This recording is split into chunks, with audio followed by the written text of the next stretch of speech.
Bonjour, bonjour à tous et bienvenue pour ceux qui nous rejoignent cet après-midi. Et merci d'être nombreux à assister à cette 6e édition du forum L'année vue par les savoirs dans ce grand amphithéâtre splendide où nous parlons sous la gouverne de grands philosophes nichés dans les alcôves. Et il en est un autre auquel on doit penser avant de commencer cette table ronde. Un qui est absent parmi les statues, c'est Karl Marx, puisque nous utilisons aujourd'hui le terme de prolétariat pour parler de la condition animale. Alors, ça en fera peut-être hurler certains, mais peut-être pas d'autres. Peut-être que ce terme a une forme de pertinence. En tout cas, les animaux d'élevage qui ont toujours travaillé ont été, au même titre que les individus, peu à peu pris dans un système économique de production qui a modifié à la fois leur statut et notre rapport à la nature et au vivant. De ces changements socio-économiques émergent plusieurs conceptions possibles à la fois de la condition animale et de leur libération possible. En tout cas, c'est cette question que nous allons aborder aujourd'hui en compagnie de nos 4 invités que je vais vous présenter. Laurence Parisot, présidente émérite du MEDEF. Jocelyne Porcher, sociologue chargée de recherche à l'Institut national de la recherche agronomique et auteure de Vivre avec les animaux, une utopie pour le XXIe siècle, publiée à La Découverte, et ancienne éleveuse de brebis dans le Sud-Ouest. On pourra évoquer cette expérience. Et Philippe Régnier, professeur à l'Université Paris-Sorbonne Au Conservatoire des Arts et Métiers. Conservatoire des Arts et Métiers, et Luc Abadi, professeur à l'Université Paris-Sorbonne. Bonjour à tous et merci d'être parmi nous. Alors peut-être commencer par une question d'étymologie et ce terme de prolétariat. Que pourriez-vous nous en dire, Jocelyne Porcher, quand on l'utilise pour les animaux ? C'est un terme qui m'est en fait apparu comme ayant une consistance et une pertinence quand j'ai travaillé dans les porcheries industrielles. Un prolétaire, c'est quelqu'un, étymologiquement, qui n'est utile que par sa descendance.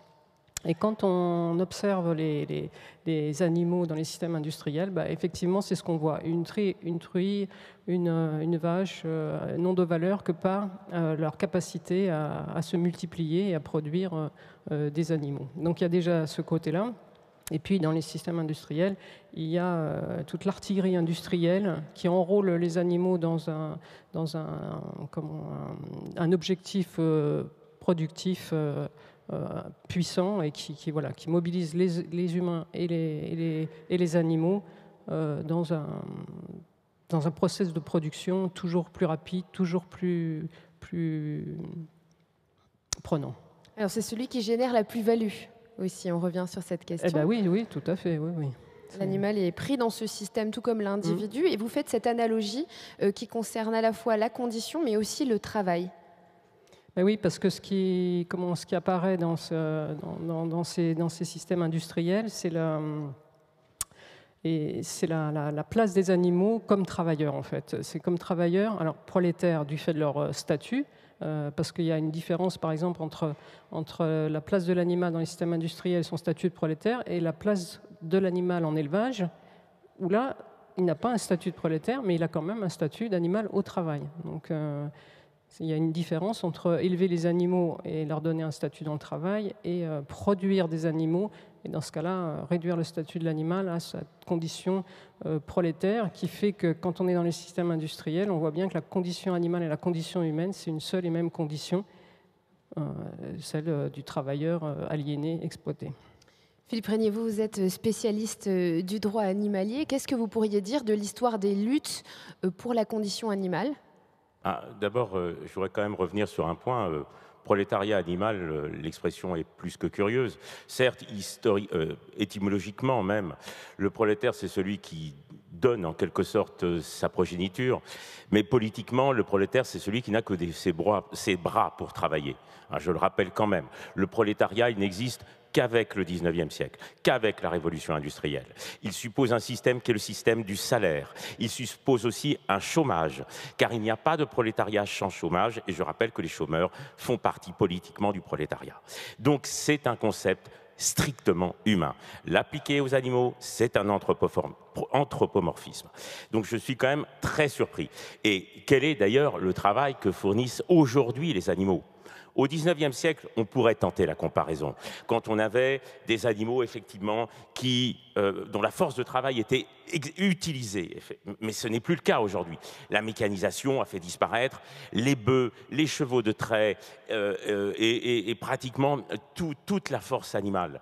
Elle subsiste encore peut-être dans les cirques, où les animaux vont faire des spectacles contraints et forcés après dressage. Mais sinon, il me paraît quand même extrêmement difficile de parler aujourd'hui de prolétariat animal. Ce concept me paraît trompeur en réalité. C'était plutôt une analogie, hein, c'est ce que nous a expliqué Jocelyne Porcher. Qu'est-ce que vous pourriez dire, en tout cas, de l'histoire des luttes pour les droits des animaux ? D'où est-ce qu'on part et vers où est-ce que certains aimeraient aller ? Alors, on ne peut pas... historiquement, si on veut rester dans l'époque moderne, historiquement, il faut se rendre compte que les premières manifestations de lutte contre l'exploitation animale, et d'ailleurs à l'époque, c'est surtout la vivisection et la corrida, c'est au XIXe siècle, c'est une partie des socialistes. On peut citer notamment le cas de Marie Huot ou d'Ivan Aguéli, qui sont des socialistes et qui vont s'intéresser effectivement à la cause animale et qui vont surtout être connus pour les actions qu'ils vont mener contre l'exploitation animale de l'époque. Donc c'est d'abord lutter contre les maltraitances, contre les droits négatifs. Oui, fondamentalement. Bon, ensuite, cette génération de penseurs socialistes disparaît. Et avec eux, la défense de la cause animale va en grande partie disparaître aussi d'un point de vue strictement politique, qui est celui que je pense qui nous intéresse ici. On va le retrouver dans les années 1970 avec l'apparition du concept de spécisme et d'antispécisme. Donc là, c'est Richard Ryder. Nous sommes en Angleterre et c'est une brochure en réalité que Ryder, qui travaille sur l'expérimentation animale, fait circuler au sein des personnes qui lui sont proches. Ensuite, c'est Singer, et effectivement, là apparaît le terme libération animale, c'est son livre d'ailleurs qui s'intitule ainsi, et à partir de là apparaît un courant politique d'animalisme. On va le présenter comme ça. Et ce courant politique d'animalisme, il va aller en se développant et en s'enrichissant. La dernière étape, c'est 2011, lorsqu'apparaît l'ouvrage de Sue Donaldson et de Will Kymlicka, Zoopolis. Parce que Zoopolis, c'est un projet de société auquel doit mener l'animalisme. Sachant que ce projet, évidemment, est en devenir. Par hypothèse, il suppose quand même une révolution profonde d'une société qui est très largement fondée sur l'exploitation animale encore aujourd'hui. Alors, voilà entre les deux, Laurence Parisot se pose la question de ce que l'on pourrait dire d'une exploitation animale, ou en tout cas de la question de l'utilité ou de l'inutilité de l'animal dans le travail productif. Alors tout d'abord, je voudrais revenir sur les réactions des deux intervenants précédents sur l'intitulé même de ce qui nous réunit dans cette table ronde, le concept de prolétariat animal, de l'exploitation à la libération. Parce que je vais peut-être me situer entre la sociologue et le juriste. En réalité, l'utilisation du terme de prolétariat animal ne me choque pas.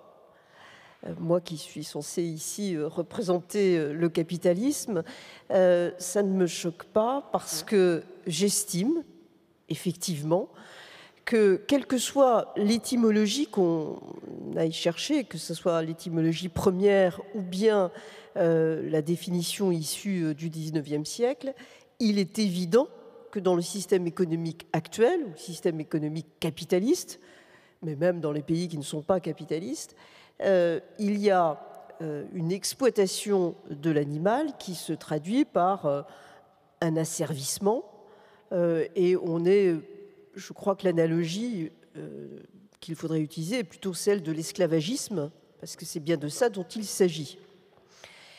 Et par conséquent, dans l'économie d'aujourd'hui, et à partir du moment où on veut vraiment intégrer la question animale dans nos réflexions, je trouve qu'il faut se demander comment on passe au minimum de l'esclavagisme à quelque chose qui pourrait être comme un salariat. Ça ne peut pas être le salariat, mais c'est vers ça qu'il faut réfléchir et qu'il faut tendre. Alors vous utilisez cette image de l'esclavagisme parce qu'on parle des animaux d'élevage précisément dans cette table ronde. Oui, tout à fait. Des animaux qui travaillent. en des tout cas, dont on animaux qui estime qu'ils travaillent, produisent. Mais bon, je pourrais peut-être utiliser aussi cette expression, y compris pour les animaux sauvages. Comme vous l'avez dit tout à l'heure, monsieur, dans les cirques aujourd'hui, il est évident qu'il est inadmissible qu'il y ait encore des animaux sauvages. Mais je voudrais revenir quand même sur l'intitulé qui me semble fondamental. Je trouve absolument important que vous ayez choisi cet intitulé de table ronde parce que cet intitulé fait une mise en équivalence. Si je continue l'analogie avec le prolétariat, le marxisme nous a conduit à nous poser la question de l'exploitation de l'homme par l'homme. Et si je continue la mise en équivalence, ça veut dire qu'aujourd'hui, on est dans une logique d'exploitation de l'animal par l'homme. Donc comment, si on accepte cette mise en équivalence, ça veut dire qu'on accepte l'idée qu'il n'y a pas une frontière aussi marquée que cela entre l'homme et l'animal, ce que personnellement je pense, ce que je crois que beaucoup ici pensent, ce que Lévi-Strauss nous a dit mieux que personne quand il a expliqué qu'on avait créé artificiellement une frontière entre l'homme et l'animal. Et donc à partir de là, je pense que même si on doit parler économie, il faut absolument revenir à la politique. Et l'économie, c'est de l'économie politique. Parce que si le politique ne s'empare pas du sujet pour nous aider à aller plus loin dans les définitions, y compris la définition juridique, on n'arrivera pas à avancer pour sortir de l'esclavagisme, peut-être passer à l'exploitation, voire à une solution du type salariat. On pourrait même imaginer l'analogie dans le sens inverse. Jocelyne Porcher, imaginer que ce que l'on peut observer de la condition animale peut nous éclairer sur ce que l'on a pu voir de la condition humaine ou de ce que l'on pourrait imaginer d'une condition future, puisque la condition animale a évolué aussi au gré des conceptions de l'individu, des sciences, qui a fait de lui aussi une machine. Je crois qu'il faut, sortir d'une représentation unilatérale de nos relations aux animaux dans le registre de l'exploitation. Je parlais des systèmes industriels. Là, on est dans l'exploitation des humains et des animaux.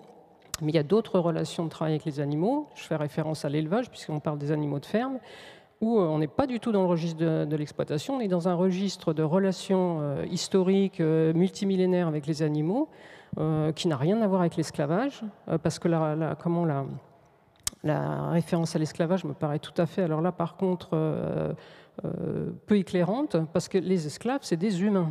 Les animaux ne sont pas des humains. Mais ce sont des êtres vivants. C'est des êtres vivants. La question du travail, c'est très différent, parce que les recherches que je mène actuellement avec mon équipe montrent que les animaux au travail, et qu'il s'agit d'un éléphant dans un cirque, d'un animal dans un zoo, d'un cheval dans un centre équestre ou d'un chien dans une école de chiens guides d'aveugles, s'investissent dans le travail, ont envie d'atteindre les objectifs, en fait, s'engagent avec nous dans le travail. Et là, on n'est pas dans le registre de l'exploitation et des théories marxistes de l'aliénation. On est dans un rapport de travail, parce que travailler, c'est pas percevoir un salaire. Le travail, c'est pas l'emploi. Travailler, c'est produire, mais c'est d'abord se produire. Et nous, ce qu'on a, se produire, être ensemble. La première des rationalités du travail, c'est le lien social.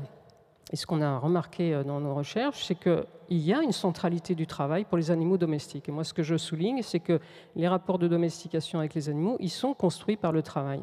C'est ça qu'on fait ensemble avec les animaux.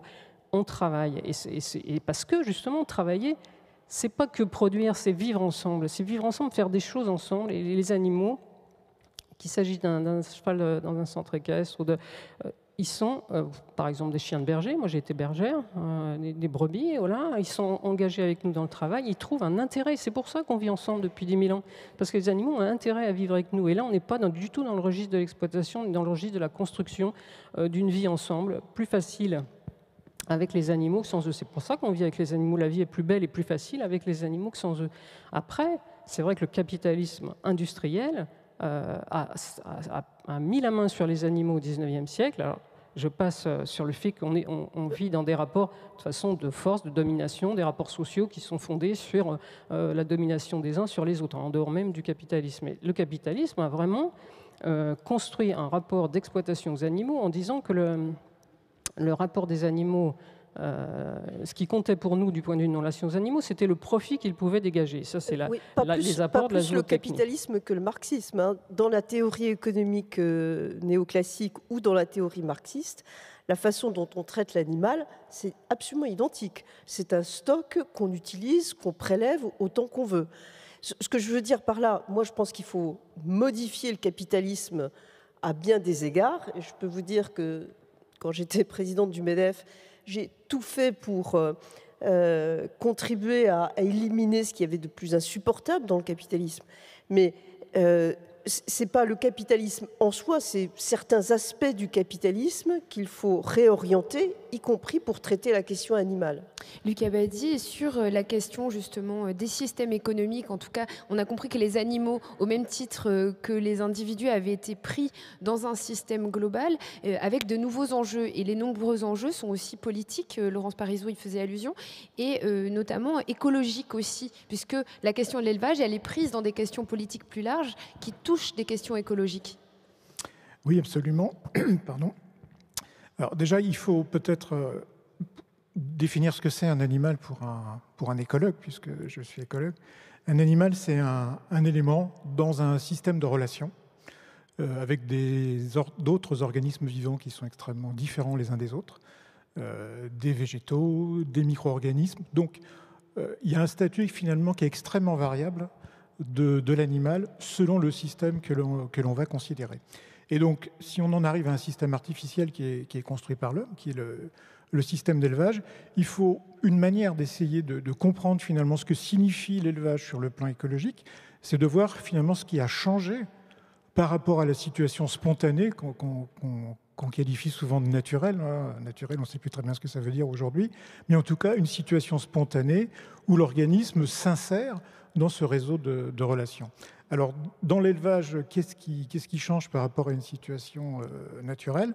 C'est évidemment la concentration de ces organismes. Si vous regardez la situation générale de l'agriculture, l'impact de l'agriculture aujourd'hui, qui est quelque chose qui est inventé, c'est donc une domestication du végétal ou de l'animal dans un objectif unique de production.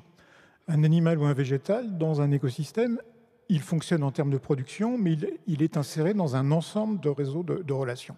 Donc aujourd'hui, l'agriculture comme l'élevage privilégie un type de dynamique de l'animal ou du végétal en oubliant les autres aspects. Par exemple, je vais donner un exemple tout bête qui est basé sur du réel, une observation qu'on peut faire au Burkina Faso, par exemple, mais qui est valable dans les systèmes tempérés.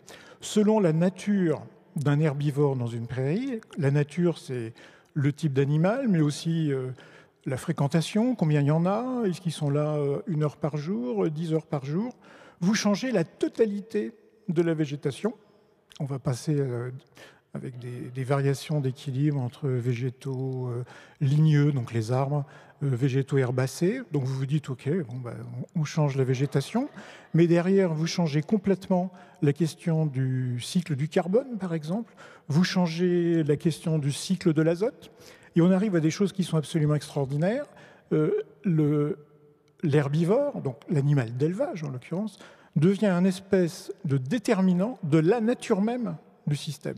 Vous avez un élevage qui est modéré, vous avez un système qui stocke du carbone et qui n'émet pas de gaz à effet de serre. Vous augmentez l'intensité de l'élevage avec le même animal, vous passez sur un système qui déstocke du carbone et qui produit des gaz à effet de serre. Donc les conditions dans lesquelles vous mettez l'animal, son exploitation, l'élevage, dans lesquelles vous l'organisez, va avoir un impact sur le système global, à la fois Absolument. économique, écologique. Sur de multiples dimensions.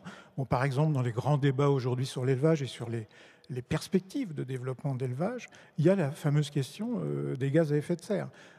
D'ici 2050, en gros, on aura 35% d'augmentation de la population, quelque chose comme ça. Ça donne une augmentation de la production agricole, y compris l'élevage, qui va varier de 50 à 100% selon les produits. C'est une augmentation énorme de la surface des terres qui va être consacrée à l'élevage, donc qui va se faire au détriment de la biodiversité. Aujourd'hui, en gros, presque les 3/4 des terres agricoles, 70% en tout cas, sont occupées par la fonction élevage. C'est l'élevage qui est le plus grand consommateur de terre sur les continents. Donc, quand la FAO, par exemple, nous dit qu'un certain nombre de produits, la viande par exemple, va certainement augmenter de 50% d'ici 2050, ça veut dire qu'on a là directement un conflit entre le développement de l'élevage, le développement de l'agriculture d'une manière générale, et l'autre grand problème qui est la conservation de la biodiversité. Si vous augmentez dans les proportions que je viens de dire l'élevage, on attend, si on est dans les mêmes conditions, à une augmentation de la production de gaz à effet de serre par l'agriculture de 80%. Donc de la condition que nous réservons aux animaux dépend aussi notre condition future. Philippe Régnier, qu'est-ce qu'on peut dire? Ces questions-là centrales posent la question du statut que l'on va donner à cet animal d'élevage. Ça pose surtout la question de l'abrogation, de l'abolition de l'élevage, car ce n'est pas tenable. D'autant qu'il faut y ajouter l'augmentation du niveau des mers, qui va entraîner la stérilisation d'une partie des terres par la contamination avec l'eau salée. C'est déjà le cas au Bangladesh. Ça commence comme ça. Vous ajouterez à cela les phénomènes climatiques que nous connaissons bien, type ouragan et autres, dont l'un a quand même failli frapper la Bretagne. Vous vous rendez compte que les terres vont être beaucoup plus, les terres susceptibles d'être exploitées pour l'agriculture vont être beaucoup plus restreintes du fait du réchauffement climatique. Nous acheminons vers une population à 9-10 milliards d'individus. C'est évidemment beaucoup trop. Donc de toute façon, il faudra supprimer l'élevage. Point. Et il n'y a pas d'autre solution. Alors c'est votre point de vue, mais ce n'est pas forcément le point de vue de tous. Peut-être qu'on va pouvoir répondre à cette question. Au moins le sujet aura été posé de manière claire et affirmée. Je vais juste terminer. N'oubliez pas que le réchauffement climatique aura des conséquences de nature politique. N'oubliez pas que 50 millions de migrants vont tôt ou tard se déplacer vers le nord, c'est-à-dire vers l'Europe, qui est un cul-de-sac. Pensez-vous un seul instant que le droit de propriété tel que nous le connaissons va survivre? Pensez-vous un seul instant que l'État, cette structure fixe sur un territoire fixe, va survivre? Alors là, on s'éloigne un peu de notre sujet, mais peut-être pour revenir sur cette question de l'élevage et de son éventuelle disparition et des scénarios possibles, peut-être Jocelyne Porcher, qu'est-ce que vous pensez de cette question de l'élevage? Est-ce que l'élevage, il y a eu des dérives peut-être dont on doit commencer à parler, des dérives de l'industrialisation et de la manière de traiter des animaux dans le système industriel qui ont entraîné des remises en cause et des prises de position politiques. Peut-être on pourrait revenir sur ces dérives. Non, bah déjà, je voudrais dire que je suis assez consterné de cette envolée lyrique contre l'élevage et les animaux, alors que c'est grâce aux animaux qu'on s'est... Si, c'est contre les animaux, contre les éleveurs. Bah, vous voulez supprimer l'élevage? Et alors, il n'y a pas d'autres animaux que les animaux d'élevage? Vous voulez supprimer les animaux d'élevage, les vaches, les cochons, les poules? Mais pas du tout, j'en ferai des animaux de compagnie. Mais alors là, je suis d'accord. Rien de plus alors, simple. Alors là, moi, je soutiens absolument. Je pense qu'on peut en faire des animaux de compagnie également. Est-ce que je peux finir ma phrase? On va laisser Jocelyne Porcher reprendre là où elle en était. Non, les animaux de compagnie sont des animaux d'élevage. Ils ont des éleveurs, ils sont pucés, ils sont stérilisés, ils sont contrôlés, ils sont sous la main de l'homme, ce qui caractérise un animal d'élevage. Donc vos animaux de compagnie, vos chiens, vos chats, ce sont des animaux d'élevage. On ne les mange pas parce qu'on n'en a qu'un. Moi j'ai mon chien, j'ai un chien, je ne le mange pas parce que je ne dépends pas de sa mort pour continuer à... J'ai été éleveuse de brebis. J'avais des brebis. La condition de la pérennité de mon système et de mon troupeau, c'était si des animaux naissaient, qu'il y en ait d'autres qui partent. C'est ça l'élevage, c'est un rapport aux animaux qui inclut la mort. Et ça, c'est ça la difficulté à penser aujourd'hui. Et c'est ça qui a changé à cause de l'industrialisation de l'élevage, parce que cette mort des animaux, c'est la condition de la vie. Enfin, on a l'impression pas que certaines personnes ignorent qu'elles sont mortelles. La mort, c'est la condition de la vie. Il n'y a que ce qui ne vit pas, qui ne meurt pas. Et ça, je crois qu'il faut bien en être conscient. Nos relations aux animaux, elles sont comme nos relations dans les liens sociaux. On est dans un univers fini, dans un espace de ressources fini. S'il y en a qui naissent, il y en a qui meurent. Par exemple, les visées transhumanistes de certains, l'idée de qu'on soit immortel, bien sûr, Si on est immortel, il n'y a plus de naissance. Jocelyne Porcher, peut-être pour nous ça. expliquer les théories que vous développez justement dans Vivre avec les animaux, à savoir, il y a plusieurs types de rationalité dans l'élevage. Donc vous dites bien que l'élevage de l'animal n'est pas simplement à visée économique, il y a des visées relationnelles aussi, d'autres formes de rationalité. C'est-à-dire, c'est la grande différence entre élever les animaux et les produire. L'élevage, cette relation historique qu'on a avec les animaux de ferme, grâce à qui historiquement, on a mangé, on s'est habillé, on s'est nourri, que monsieur jetait aux orties aussi rapidement sans payer les dettes qu'on a envers tous ces animaux. Parce qu'évidemment, nos relations, justement, elles sont construites avec les animaux comme est le lien social, dans les relations de don et de contre-don. On a une dette envers ces animaux, une dette énorme et qu'il faudrait peut-être s'aviser de payer et d'être à la hauteur de ce que les animaux nous ont donné.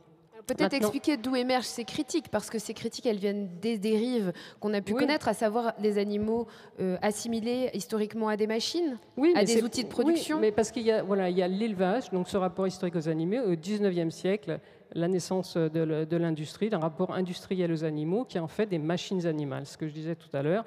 Et donc, du coup, ça change tout. L'animal, au lieu d'être le rapport à l'animal, au lieu d'être pris dans des rationalités multiples, dont le vivre ensemble, ce que je disais, est la première des rationalités. La première des rationalités de nos liens aux animaux, c'est de vivre avec eux. C'est parce que les éleveurs aiment leurs animaux. Et c'est parce qu'on est éleveur, et moi je l'ai été moi-même, parce que j'avais envie de vivre avec des animaux, les éleveurs. Et je fais bien une différence entre élever les animaux et les produire, entre éleveurs et producteurs. Parce que là, effectivement, l'industrialisation a réduit les rationalités du travail en élevage à la seule rationalité économique productive, à la recherche du profit. Et c'est ça le drame des animaux, et c'est ce qui a transformé cet animal qui était un partenaire de travail en un prolétaire au service de la génération du profit. Alors on va peut-être développer ce point, Laurence Parisot, à savoir l'animal dont on a raccourci les cycles de reproduction, donc on a poussé à produire le maximum, en l'occurrence l'animal qui est devenu aussi un produit de la matière viande, donc avec toutes les conséquences de la maximisation des profits sur ce qu'on a pu appeler la dignité animale, en tout cas le vivant. Qu'est-ce que vous pourriez dire de cela, Laurence Parisot, de ces dérives industrielles? Tout d'abord, je voudrais dire que tout ceci date d'avant même le XIXe siècle. C'est Descartes qui nous a expliqué que l'animal était une machine. Et il y a eu évidemment une démultiplication du système sous les découvertes liées à la révolution industrielle, mais aussi sous la pression démographique. Donc, encore une fois, je ne voudrais pas que dans les débats, on se contente de dire la faute au capitalisme, et je dis bien qu'il faut en changer pas mal de paramètres, pas mal de critères. Mais si on se limite à cette explication-là, je ne crois pas qu'on trouvera la solution. C'est aussi une idéologie scientifique que de dire à un moment donné que l'animal était une machine. C'est les enjeux de la zootechnie, par exemple. Certainement. Mais je pose ensuite deux autres questions.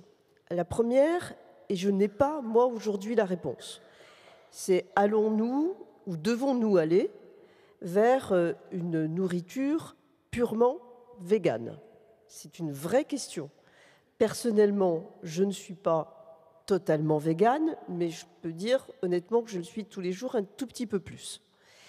Si jamais on dit, au fur et à mesure des débats, que oui, nous devons tous aller dans cette direction-là, comme vous disiez, monsieur, on met fin, on est abolitionniste, on met fin à toute forme d'élevage et de production, mais on a une sacrée révolution à faire sur le plan agroalimentaire pour nourrir la planète.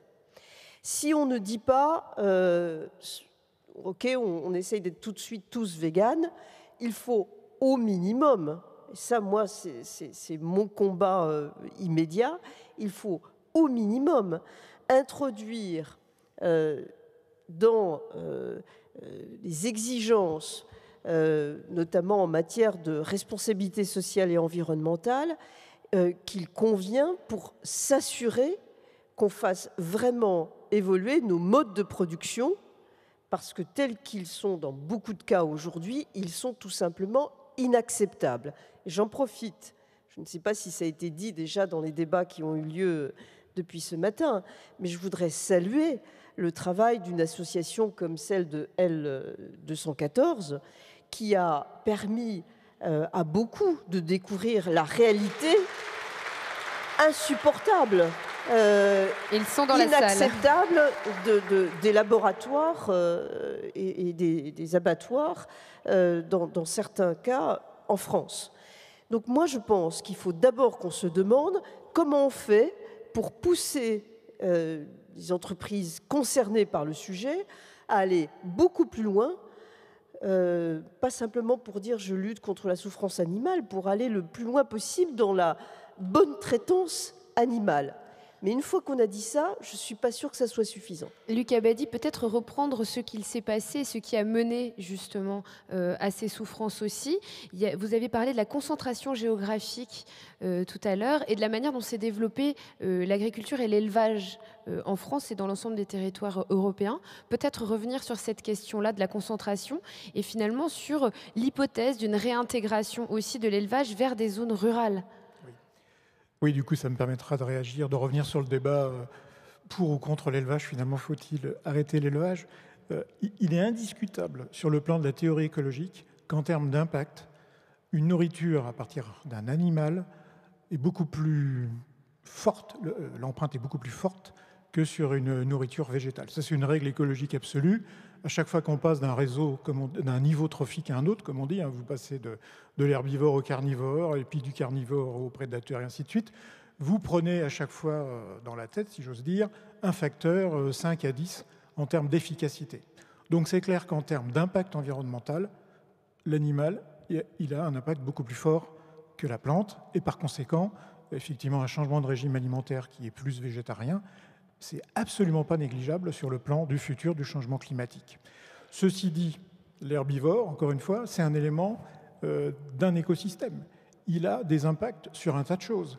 On a construit des espaces artificiels. La structure du paysage est liée en partie à l'existence des animaux d'élevage et de l'herbivorie. Le niveau régional de biodiversité est lié en partie à l'existence des herbivores et donc des animaux d'élevage. Qu'est-ce qui se passerait alors s'ils disparaissaient, s'il n'y avait plus d'animaux d'élevage ? Si on n'a plus d'animaux d'élevage, vous avez une fermeture des paysages. Les prairies, ça n'existe que s'il y a des animaux d'élevage. Et le grand paradoxe aujourd'hui, c'est que lorsqu'on parle de biodiversité, un des outils pour remonter la biodiversité végétale localement, c'est la prairie. La prairie est extrêmement riche en espèces. Oui, mais une prairie, ça ne marche pas s'il n'y a pas des animaux d'élevage. Un bon niveau d'herbivorie, contrairement à ce qu'on pourrait penser, est favorable à la diversité des plantes.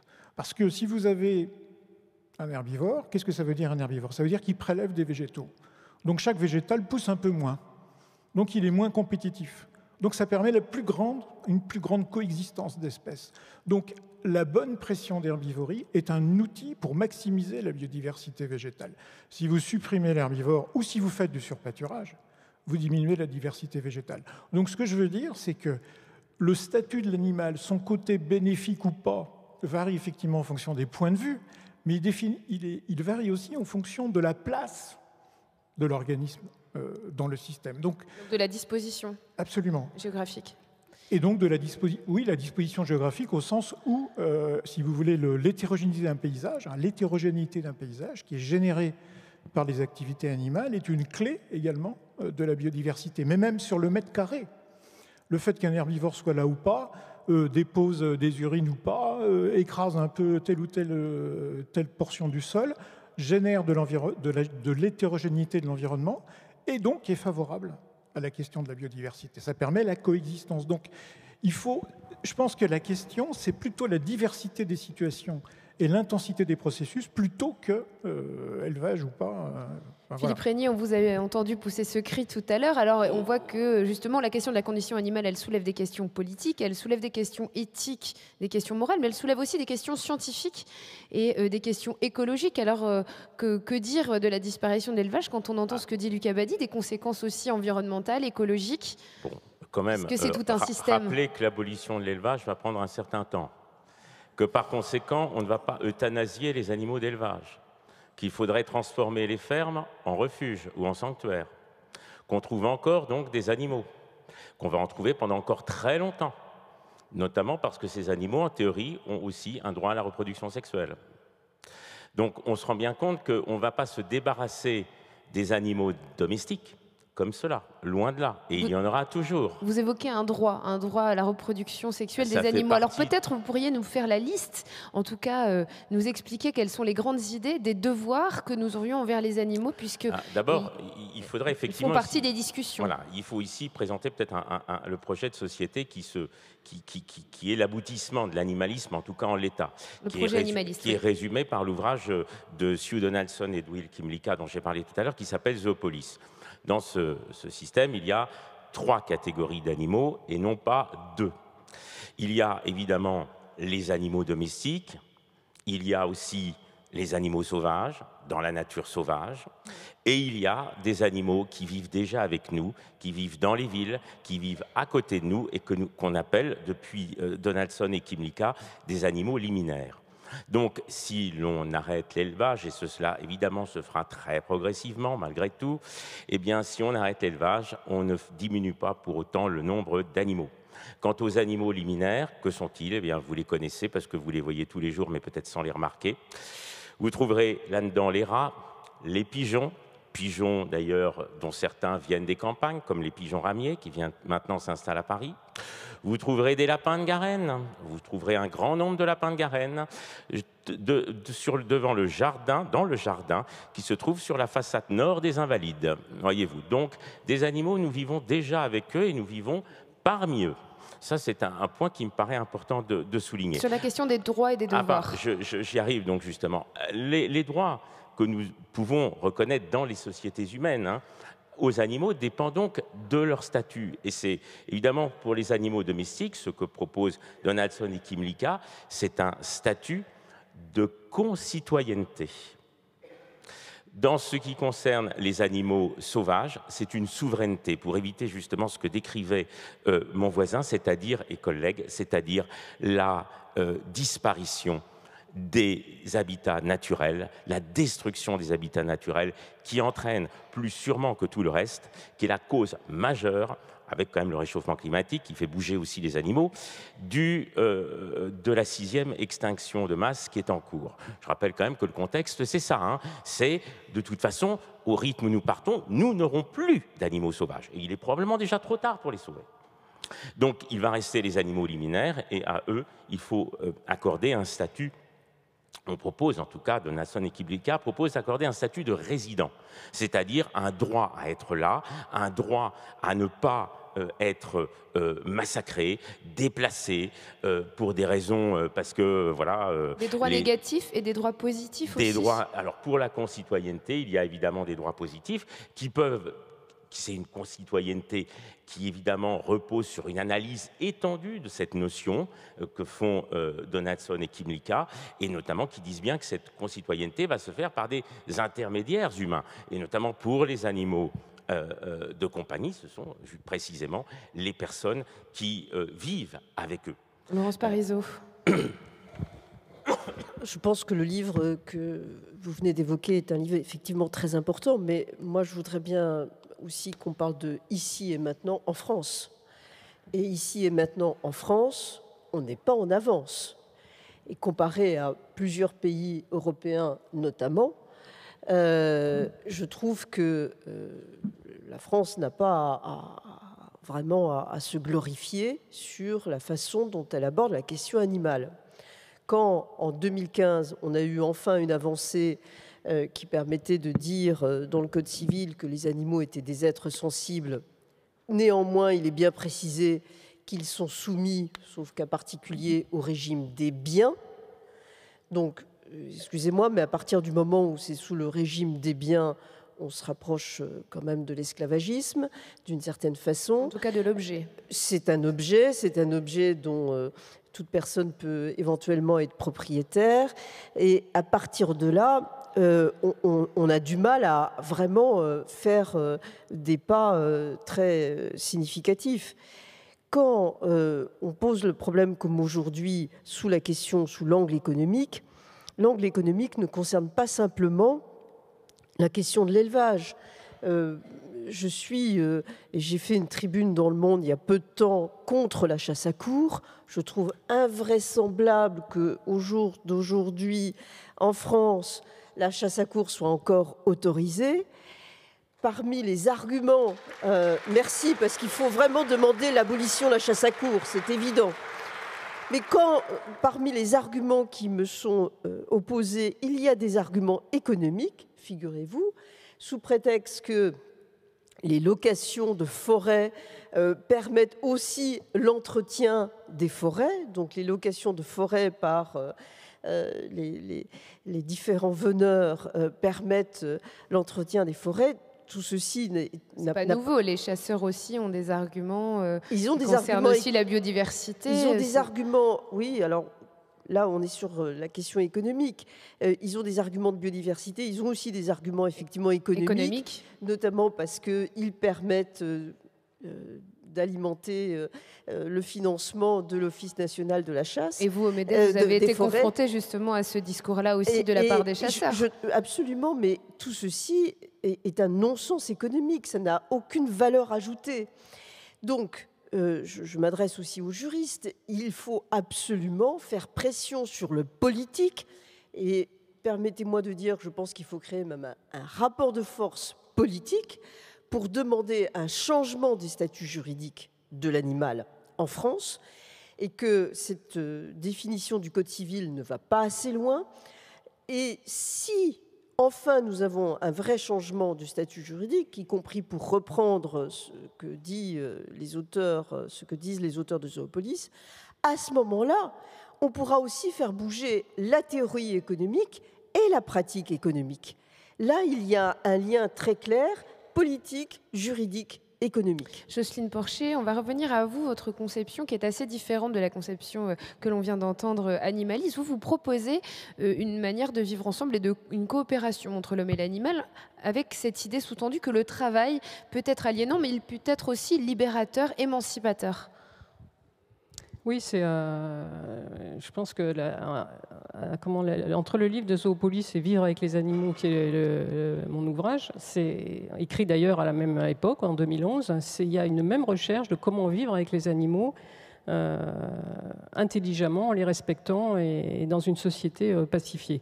Alors, comment on fait pour ne pas revenir en arrière? Parce qu'on imagine que si on retourne en milieu rural, si l'on réorganise peut-être d'une autre façon l'élevage, alors est-ce qu'on revient aux petites exploitations agricoles? Est-ce que c'est ça? Non, mais justement, la différence entre Don Hudson et Climica et mon propre travail, c'est que mon travail intègre justement la question du travail. C'est-à-dire que ce que je disais, cette relation entre les humains et nous, elle est construite par le travail, et que le travail, effectivement, comme pour nous, le travail, ça peut être la pire des choses, ça peut être la meilleure. C'est le lieu où on se construit, où on devient quelqu'un, où on invente, où on est ensemble. C'est le premier lieu de la socialité.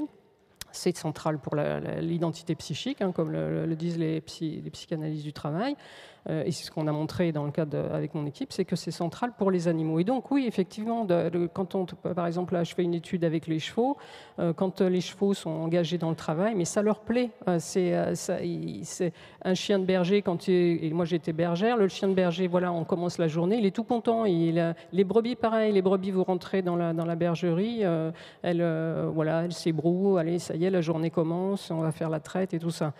C'est l'enjeu. Si vous prenez le cheval, par exemple, moi, tout à fait d'accord pour dire que le cheval s'épanouit dans différentes activités qu'il peut avoir avec l'homme, mais pourquoi ensuite ne pas demander à ce que le cheval ne puisse pas aller, qu'on interdise que le cheval puisse aller à l'abattoir, et ensuite interdire qu'on puisse consommer de la viande de cheval. On peut à la fois, comme vous le préconisez, avoir une bonne relation, y compris de travail, avec l'animal, et in fine, faire en sorte que l'animal puisse finir sa vie tranquillement dans un pâturage, et abolir l'hypophagie, par exemple. Mais alors à ce moment-là, c'est un animal salarié qui devient un animal salarié, mais qui petit à petit acquiert des droits, c'est surtout que ça, un droit à la retraite dans ses pâturages. C'est surtout que ça revient à avoir très peu d'animaux, parce qu'on peut pas, là c'est ce que je disais, si comme monsieur le dit, contrairement d'ailleurs à la théorie abolitionniste,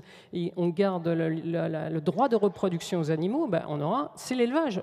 Donner le droit de reproduction animale, c'est l'élevage, c'est faire de l'élevage. Zoopolis essaye de réinventer l'élevage sans la mort. C'est tout juste pas possible si on laisse effectivement les animaux libres. Donc la solution de Zoopolis, en fait, c'est la stérilisation. C'est alors ce qui, voilà, c'est le fait de diminuer le nombre d'animaux pour pouvoir effectivement donner aux animaux qui restent, effectivement, par exemple, pour un cheval, la possibilité de la retraite. En même temps, tous nos travaux sur le travail des animaux, ils tendent à ça, c'est-à-dire que d'aller chercher les voies de reconnaissance du travail animal là où on peut dans une sphère logique qui tient compte que justement on a des ressources limitées, on a un certain nombre d'animaux, il faut que les deux collent. Voilà, et au sein du même système de production. Philippe Régnier, au sein du même système de production. Pourquoi déjà fonder les relations que nous voulons avoir avec les animaux, quel que soit leur statut sociologique d'ailleurs, sur la notion de travail? Le travail, ça suppose une contrainte.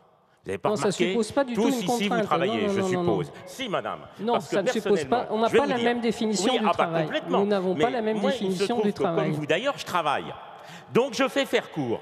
Et parfois, je n'ai pas du tout envie d'aller faire court. Je n'ai pas du tout envie d'aller corriger un gros paquet de copies, d'une centaine de copies. Et pour vous le dire clairement, cela me fait parfois chier de corriger ces copies. Et pourtant, je le fais. C'est ça, le travail. Ça ne signifie pas pour autant que je n'y trouve pas un intérêt.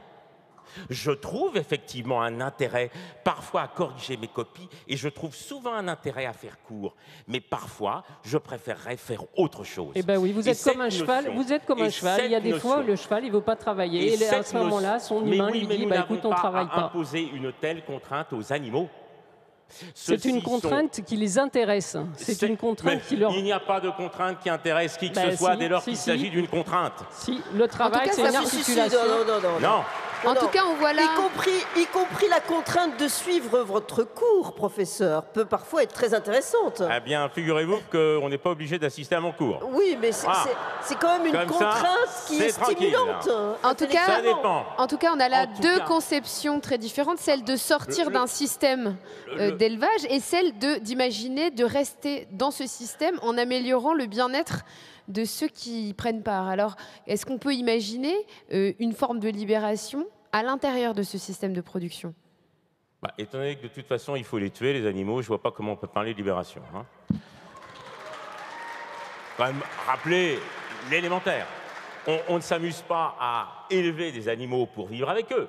On va les élever pour produire justement. Est-ce que vous pouvez écouter ce que disent des éleveurs par ma voix, c'est-à-dire qu'on élève les animaux pour vivre avec eux? Vous ne connaissez pas l'élevage, vous ne connaissez pas les animaux d'élevage. De quel droit vous parlez des animaux d'élevage? Luc Abadie, vous souhaitiez prendre la parole aussi? Un instant. Alors Philippe Régnier puis Luc Abadie. J'étais chez mon oncle.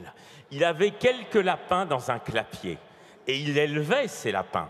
Il était salarié par ailleurs, mais il avait une maison de campagne. Un jour, j'ai assisté à la mort d'un lapin. Il l'a traîné, il l'a pris par les oreilles et il lui a cassé la nuque. Et j'avais à l'époque une vingtaine d'années. J'avais mon cousin avec moi, qui lui vivait avec ses lapins tout au long de l'année, puisque c'était leur résidence principale. Il a fondu en larmes. C'est ça, la mort. Et c'est ça, l'élevage. Et ça n'est vraiment pas une belle chose. Et vous êtes végane, monsieur ? Vous êtes végane, je suppose. Vous êtes végane. Et alors? Non, je vous le demande. Oui, quel rapport? Quel est le rapport? Mais puisque vous critiquez l'élevage, qu'est-ce que vous mangez? Qu'est-ce qu'on mange sans les animaux? Je vous le demande. On trouve, mais c'est une très bonne question. On va peut-être revenir sur quelques questions économiques, parce qu'on est sur des questions personnelles qui ne sont pas tout à fait notre objet. Car le véganisme, qu'est-ce que ça suppose? Quelque chose dont on parle très peu. C'est une agriculture végane, une agriculture dans le respect des animaux. Une agriculture qui conduit aussi non seulement à partager les territoires, mais à partager les récoltes, sans lesquelles il n'y aura plus de toute façon d'animaux. Donc ça, il ne faut pas l'oublier. Cette agriculture végane, bien sûr, elle est beaucoup plus développée outre-Atlantique qu'en Europe, mais elle existe quand même. Et si vous voulez rencontrer des agriculteurs véganes, vous en trouverez dans la ZAD de Notre-Dame-des-Landes. Luc Abadie. Oui. Enfin, Luc moi, Abadie. je dois avouer que je suis un petit peu perdu dans ce débat.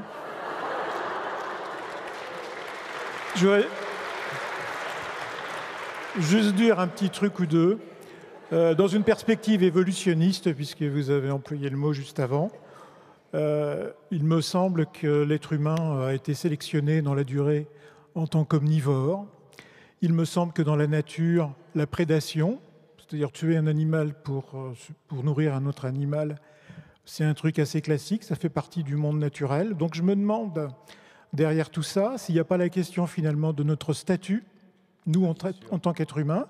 Est-ce qu'on est en train de continuer à sortir l'être humain du système naturel, du système animal voilà, qui nous entoure? C'est un petit peu, enfin je sais pas, on pourrait parfois se dire qu'on est sur cette voie-là. En tout cas, sur la question des solutions et des alternatives proposées en ce qui concernerait une forme d'élevage différente. Mais bien sûr. Laissez s'exprimer, Monsieur Abadie, s'il vous plaît. Luc Abadie. Et donc, pour moi, la question, c'est pas pour ou contre l'élevage, je trouve ça assez surréaliste, c'est plus la question de l'intensité et des modalités et de la place de l'élevage dans le système.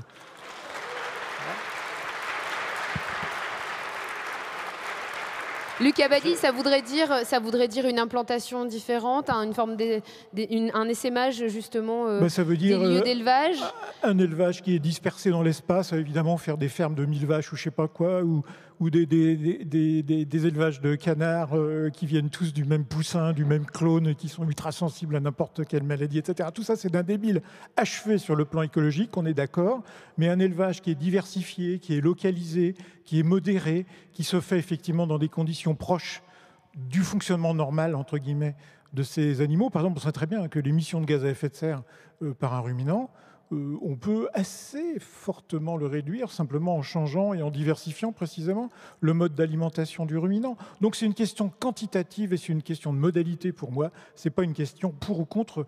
Dans la nature, on ne se pose pas cette question-là. La prédation, puisque l'élevage, c'est pour satisfaire les besoins d'un prédateur qui est l'homme en l'occurrence, c'est un truc standard, banal, et qui est nécessaire au fonctionnement du... Laurence Parisot, pour revenir sur... Attendez, j'ai pas fini. Sur la question économique... L'être humain n'est pas un prédateur. L'être humain est quelqu'un qui est sorti de la prédation. C'est totalement différent. Laurence Parisot, pour revenir sur la question... Monsieur Régnier, s'il vous plaît, pour revenir sur la question économique et la question peut-être de l'échelle de l'entreprise, qu'est-ce qu'on peut dire de la manière dont l'entreprise peut appréhender la prise en compte de l'animal, de l'être vivant, parmi les autres contraintes économiques qu'elle connaît? C'est une question très importante et qui est tout à fait nouvelle.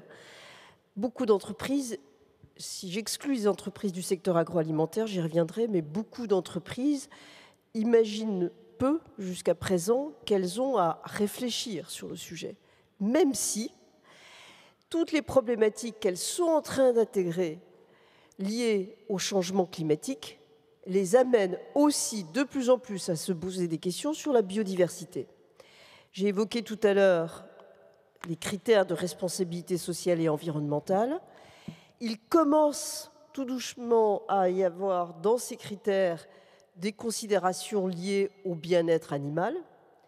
Et surtout, et là je voudrais aborder le cas particulier des entreprises de l'agroalimentaire, on voit bien que les très grandes entreprises, type Danone, Nestlé, sont désormais tenues, pas simplement par leurs clients, pas simplement par vous, l'opinion publique, mais aussi beaucoup par leurs propres collaborateurs en interne ou par leurs actionnaires, de publier au moins chaque année ce qu'elles appellent en général des tableaux de bord naturels ou des tableaux de bord animaliers qui décrivent précisément ce qu'elles font, comment elles organisent le sourcing en matière de produits alimentaires, comment elles établissent les relations avec les exploitations qui font de l'élevage, quels engagements elles tiennent, par exemple faire en sorte de diminuer d'une manière drastique l'utilisation des antibiotiques, par exemple. Donc, et ça, je vous conseille, pour tous ceux qui s'intéressent au sujet, d'aller regarder les rapports publiés chaque année par ces entreprises, et on voit bien que tout doucement, elles font des progrès dans la question de la bientraitance animale. Mais j'estime, pour ma part, qu'on en est qu'au tout début. Et ce qui manque, et là, peut-être que les scientifiques pourraient les aider et ça accélérerait le système, ce qui manque, ce sont les indicateurs chiffrés, les indicateurs qui comptent. Vous savez, dans l'entreprise, il y a toujours un moment, pour faire en sorte que les choses soient organisées le mieux possible, on a besoin de ce qu'on appelle les métriques. Et on a besoin, et je m'adresse ici aux scientifiques, on a besoin de métriques pour améliorer les choses. Alors que dans les métriques, il y ait notamment ce que vous recommandez, madame, c'est-à-dire de toute façon qu'on soit dans une logique beaucoup moins intensive, ça ne fait pas de doute. Et ce qui veut dire que sur le plan économique, c'est des mutations. On parle de la transition énergétique, on parle de la transition écologique. Il nous faut aussi organiser la transition dans l'agroalimentaire parce que tout le monde sait qu'on ne peut pas tenir dans le mode actuel. C'est invivable et pour l'animal et pour l'être humain. La question animale, elle est intégrée aux modifications actuelles. En tout cas, elle est un des grands enjeux de l'adaptation du système capitaliste, de même que d'autres enjeux écologiques. Elle est prise dans cette question-là. On pourrait parler, puisque vous avez évoqué la France et l'Europe, justement des législations européennes aussi qui s'appliquent en matière économique, mais aussi en matière juridique, qui font état aussi, qui contraignent les entreprises à un certain bien-être. En tout cas, ça devient l'un des objectifs européens aussi. Vous avez tout à fait raison, et c'est probablement l'Europe qui est le plus avancée. Il y a une directive notamment qui concerne le bien-être animal qui date de 2010, je crois, qui est aux États-Unis même considérée comme ce qu'il y a de mieux chez les défenseurs des animaux aux États-Unis, ce qu'il y a de mieux. Et encore, on pourrait aller beaucoup plus loin. Et je pense que si on veut organiser cette transition du modèle, on a beaucoup plus de chances d'y parvenir si on se met d'emblée à un niveau européen, parce que si on regarde les choses au niveau national, à chaque fois, il y aura un argument pour dire « Ah oui, mais la concurrence est telle que nous, on ne peut pas se mettre en retrait par rapport à d'autres. » Donc il faut d'emblée poser la question à l'échelle européenne. Oui. Jocelyne Porcher, dans l'optique d'une métamorphose de l'élevage ou même d'une disparition de l'élevage, il y a une des évolutions possibles, qui est une évolution scientifique, qui viendrait de la possibilité de développer des animaux qui ne sont pas issus vraiment du règne animal, qui sont liés à des manipulations scientifiques. Alors qu'est-ce qu'on pourrait dire de cela ? Je pense que là, oui, on assiste en fait pour résoudre cette crise climatique liée aux productions animales et à une évolution du rapport zootechnique aux animaux. Le 19e siècle a théorisé l'animal comme producteur de matière animale. Donc on fait de la matière animale à partir des animaux. Voilà, c'est les systèmes industriels. Aujourd'hui, du fait des contraintes climatiques et du fait qu'il y a les outils techniques liés, on va faire de la matière animale sans les animaux. C'est ça la suite capitaliste de ce rapport aux animaux, c'est en fait de partir non plus de l'animal entier, mais de la cellule. C'est tout ce qui a trait à l'agriculture cellulaire. Et des biotechnologies. Voilà, la viande in vitro, le lait à partir de levure OGM, le blanc d'œuf à partir de levure OGM.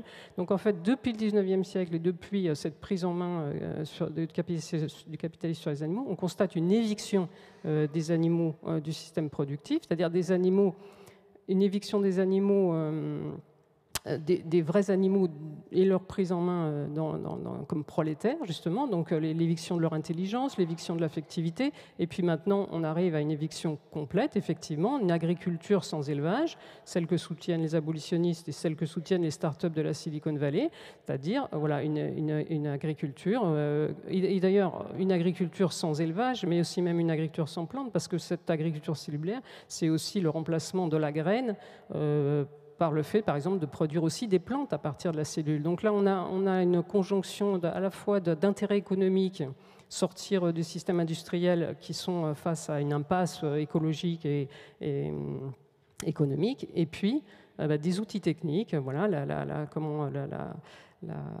possibilité biotechnologique de faire, par exemple, de la viande in vitro à partir de la cellule et non plus de l'animal. Alors le grand problème, c'est, bon, outre la disparition des animaux, moi, qui me touche particulièrement, c'est le fait qu'on arrive à une alimentation complètement artificielle. Par exemple, la viande in vitro, ça peut paraître bien comme ça, tiens, on fait de la viande et on ne tue pas d'animaux, mais en fait, on aboutit à une nourriture de zombies, c'est-à-dire la viande in vitro, c'est du vivant biologique, mais c'est du mort subjectif, parce que c'est ce que je disais, pour être mort, il faut avoir été vivant.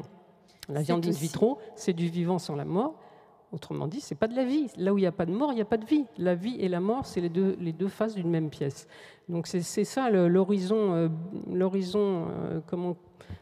initié par la zootechnie au XIXe siècle, l'éviction progressive des animaux de la production, leur éviction de nos vies, effectivement, parce que tout ça mène à une disparition des animaux de ferme, et aussi, je le dis, des animaux domestiques, parce que le problème, c'est pas seulement qu'on mange les animaux ou pas, c'est qu'on, soi-disant, se les approprie. Comme je l'ai dit, les chiens, c'est des vaches, c'est pareil, c'est la même condition, c'est des animaux d'élevage, c'est des animaux domestiques. Donc on tend vers une société sans animaux de ferme, et le pas d'après, évidemment, c'est l'éviction complète des animaux domestiques.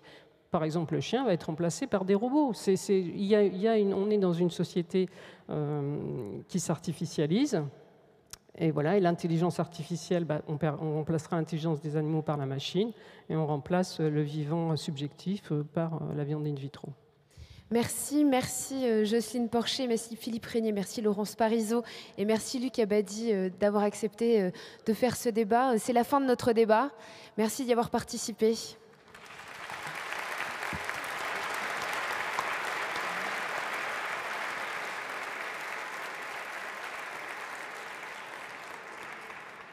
Alors peut-être quelques questions dans le public. Il y a des micros qui peuvent circuler. Merci, bonjour. Bonjour. Voilà, donc à propos de l'élevage, si effectivement l'élevage est maintenu, qui tue les animaux, où les tue-t-on, dans quelles conditions ? Pour l'évolution, je pense que si on devient végane, depuis toujours l'homme évolue, sa pensée évolue, et surtout par la raison. Donc pourquoi effectivement ne pas évoluer vers le végane ? C'est un point de vue philosophique qui est important. Pour le naturel, je crois que ça n'a rien à voir avec ce que nous vivons, parce que l'ancêtre, effectivement, pouvait courir toute une journée pour se nourrir et mettait sa vie en danger. Nous ne la mettons pas en danger du tout. Alors là, c'est plusieurs nourrir. questions. Peut-être on va se centrer sur... On prend à peu près 3 questions, puisqu'il y a un débat qui suit ensuite. Donc peut-être quelles questions au départ ? Si on maintient un élevage, effectivement, la question qui n'est jamais posée, c'est qui tue ? Quand tue-t-on ? Où tue-t-on ? Dans quelles conditions ? Et sans souffrance, comme on dit toujours. Donc, qu'est-ce que ça signifie, tuer sans souffrance ? Et qui s'en charge ? Jocelyne Porcher. Justement, ça tombe bien, puisque j'anime une association qui s'appelle « Quand l'abattoir vient à la ferme ». On a un site internet, une page Facebook sur laquelle je vous invite à vous rendre, qui vise à développer l'abattage à la ferme pour qu'effectivement les éleveurs puissent exercer leurs responsabilités envers les animaux, de la naissance à la mort des animaux. Et on a monté cette association parce qu'il y a un grand nombre d'éleveurs, et je parle bien des éleveurs, je ne parle pas des producteurs, qui abattent déjà à la ferme, qui refusent d'envoyer leurs animaux dans les abattoirs et donc qui risquent 6 mois de prison et 15 000 € d'amende. Pour rendre légales ces pratiques illégales, qui correspondent à un rapport moral aux animaux, un rapport très fort moral aux animaux, voilà, on a monté cette association, on essaye de développer des outils, des équipements pour abattre à la ferme. Et la personne qui tuera, évidemment, ça sera un professionnel. Et on l'a vu, et je l'ai vu puisque je travaille là-dessus, c'est 0 souffrance, 100% de traçabilité, 100% de transparence, puisque les consommateurs peuvent venir à la ferme au moment de l'abattage des animaux, peuvent prendre leurs responsabilités, parce que manger du fromage, c'est participer indirectement à la mort d'un chevreau, à la mort d'un agneau, à la mort d'un veau et à la mort ultérieure d'une vache en fin de carrière. Donc voilà, c'est une voie une voie cohérente avec l'élevage, avec un élevage respectueux des animaux, pour assumer la mort des animaux et pas se voiler la face, pas faire croire qu'on peut vivre avec des animaux sans la mort, c'est faux. Soit on vit avec des animaux et on assume la mort, soit on vit sans eux. Mais maintenant, vivre sans eux, effectivement, ça peut être un choix. Moi, ce n'est pas le mien et je ne pense pas que ce soit le choix de la majorité de nos concitoyens.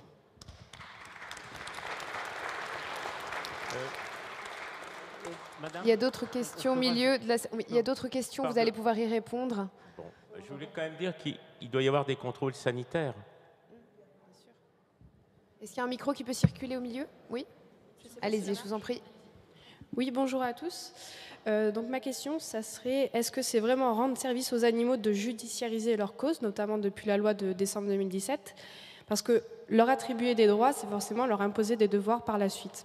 Par exemple, les animaux domestiques, on leur offre un droit d'affection en échange d'un devoir d'obéissance. Donc au final, est-ce que ce ne sont pas les animaux sauvages qui seront les plus libres? Et est-ce que des animaux qui ont des droits seront des animaux qui vont perdre leur libre arbitre puisqu'ils vont appartenir au patrimoine de l'humanité et non plus au patrimoine de la nature? Philippe Régnier. C'est une question assez curieuse en réalité parce que le statut juridique pour l'instant, il est celui qui a été décrit tout à l'heure notamment par Madame Parisot, c'est-à-dire qu'ils sont soumis au régime des biens. Les animaux sauvages, quant à eux, sont des res nullius, comme disent les juristes, c'est-à-dire qu'ils n'appartiennent à personne et ils sont à celui qui les tue ou qui les capture. Sous réserve, évidemment, là encore, comme dit le Code civil, des lois qui les protègent. Donc, de toute façon, on n'en est pas à reconnaître des droits aux animaux, et de toute manière, mais c'est une question très intéressante car elle a été posée aux États-Unis. Aux États-Unis, il existe un mouvement, le Non-Human Rights Project, qui consiste à faire reconnaître pour les animaux qui sont enfermés dans des zoos ou éventuellement dans des laboratoires, les faire bénéficier de la procédure dite d'habeas corpus, qui est une procédure de common law. Bon, l'un des arguments invoqués est de dire mais on ne va pas leur donner de droits parce qu'ils ne peuvent pas s'obliger. La démonstration qui a été faite par le Non-Human Rights Project, c'était qu'en réalité, les animaux pouvaient s'obliger d'une part à l'égard d'autres animaux, de leurs congénères, ils pouvaient s'obliger, il s'agit pour l'essentiel de grands singes qui sont visés par ces procédures d'habeas corpus, et même qu'ils pouvaient aussi s'obliger dans des rapports de confiance avec des animaux d'autres espèces, y compris des humains. Donc en soi, je ne crois pas qu'il y ait de difficulté, si vous voulez, à leur reconnaître des droits. Évidemment, ça ne peut pas être les mêmes que les droits des humains, on est là-dessus tout à fait d'accord, mais on n'en est pas là non plus. Il s'agirait plutôt au moins de les protéger, d'abord de la mort artificielle qu'on veut leur faire subir. Pourquoi ne pas attendre tout simplement qu'ils meurent de vieillesse? Évidemment, ça condamne un peu l'élevage, ça c'est clair. Et puis aussi du droit de n'être pas torturé. De ce point de vue-là, il est certain qu'une bonne partie de l'élevage actuel, industriel, ne correspond pas à ces critères. On va prendre une dernière question. Bonjour, vous avez parlé qu'on aurait une dette envers les animaux. Désolée, c'est un peu stressant de parler devant tout le monde. Monsieur Abadi, vous avez beaucoup parlé d'écosystème et de la place des animaux dans cet écosystème, mais est-ce qu'on peut considérer que les animaux, comme les vaches ou les cochons par exemple d'élevage, sont toujours inclus dans cet écosystème vu qu'on maîtrise entièrement leur cycle de naissance et de mort, vu qu'on peut savoir par exemple qu'un poulet, il va pouvoir vivre seulement 41 jours avant d'être tué, un cochon c'est 6 mois, et donc on les a déjà retirés en fait, de leur cycle naturel, de leur habitat naturel, donc au final, ils sont déjà plus en contact en fait avec l'environnement, ils n'ont plus de contact avec la végétation. Donc c'est pas le fait qu'ils n'existent plus en fait, ce serait pas tant que ça un problème parce que c'est aussi des animaux qu'on a nous-mêmes choisis, qu'on a nous-mêmes triés pour qu'ils répondent à notre profit, à nos intérêts parce que c'est nous qui les causons. Également, Madame Porcher, vous parlez du coup de dette envers les animaux qu'on aurait à leur rendre. Mais votre conception, c'est que les animaux éprouvent aussi un intérêt à travailler avec nous. Et je suis désolée parce qu'on en a aussi parlé là ce matin dans les conférences. Ça m'a fait penser en fait au mantra de Auschwitz, c'est Arbeit macht frei. Et ça peut peut-être paraître polémique et peut-être pas politiquement correct et du haut de mes 17 ans. Et peut-être maladroit aussi, oui. C'est un peu stressant de dire ça, mais aujourd'hui, il faut savoir que la manière la plus humaine qu'on a de tuer un cochon, c'est en l'envoyant dans une chambre à gaz. C'est quelque chose à méditer. Quelle est votre question exactement? Il y a la question à M. Abadi qui était assez claire sur l'écosystème et la question à Mme Porcher.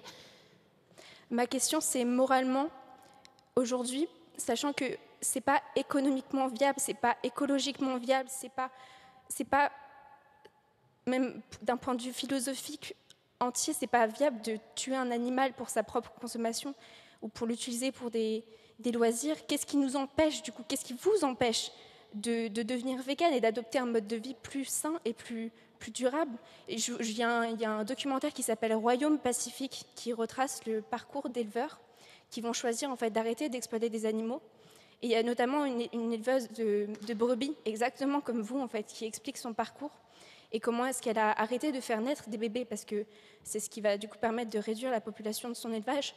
Et je voulais vous demander, qu'est-ce qui vous empêche de tester ça, par exemple, de tester le véganisme et de tester Désolée. On va peut-être commencer par une réponse de M. Abadi. Oui, alors moi, ce que je comprends de votre question, c'est que finalement, ça pose le problème de l'artificialisation du monde dans lequel on est. Je pense qu'un des grands problèmes de l'agriculture en général, et entre autres de l'élevage, mais pas seulement, c'est que petit à petit, on a conçu les organismes vivants qui sont dans nos exploitations comme des outils pour produire quelque chose, produire de la viande, produire des grains dans le cas des céréales, etc. Et on a fini par voir un outil et on a fini surtout par penser qu'on avait un contrôle sur cet outil et qu'on faisait ce qu'on voulait. Autrement dit, on a construit ce qu'on appelle un système artificiel. Je pense que là-dessus, on se trompe. Je prends souvent cette image. Une bactérie dans un champ de maïs sous perfusion de nitrate, elle suit toujours les mêmes règles évolutives et écologiques qu'une bactérie au fin fond de l'Amazonie, où personne n'aurait jamais mis le pied. Autrement dit, quand on croit avoir construit un système que l'on contrôle, en réalité non. Les lois de l'évolution, qui renvoient d'ailleurs éventuellement à la question des maladies, et puis les lois tout simplement de la structuration et du fonctionnement des réseaux d'interaction en écologie, continuent à s'appliquer. Et c'est parce qu'on oublie ça qu'on a créé les problèmes aujourd'hui de l'agriculture. Et je pense donc vraiment que les conceptions de l'agroécologie qui peuvent être poussées assez loin, c'est-à-dire qu'on prend les systèmes naturels comme un modèle de pensée, non pas parce que ça serait naturel et donc super génial, mais naturel, ça veut dire qui existe depuis longtemps, qui a une histoire, qui a été testée dans la variété des situations, donc qui ressemble à une solution durable et sans doute assez efficiente. C'est ça le futur probablement de l'agriculture d'une manière générale, et entre autres de l'élevage, c'est de se reposer des questions par rapport à des fonctionnements qui ont été validés par l'histoire du vivant depuis longtemps. C'est ça l'agroécologie. Jocelyne Porcher sur le véganisme. Non, mais je vais juste répondre deux choses. Enfin, une chose même, c'est que je ne serai pas végane, et jamais, parce que j'aime les animaux, j'aime profondément les animaux, et je préfère devoir ma vie aux animaux plutôt qu'à la vitamine B12 ou à la fondation Bill Gates. Voilà.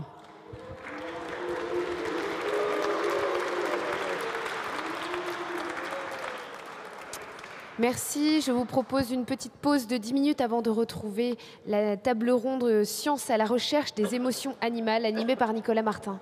Merci.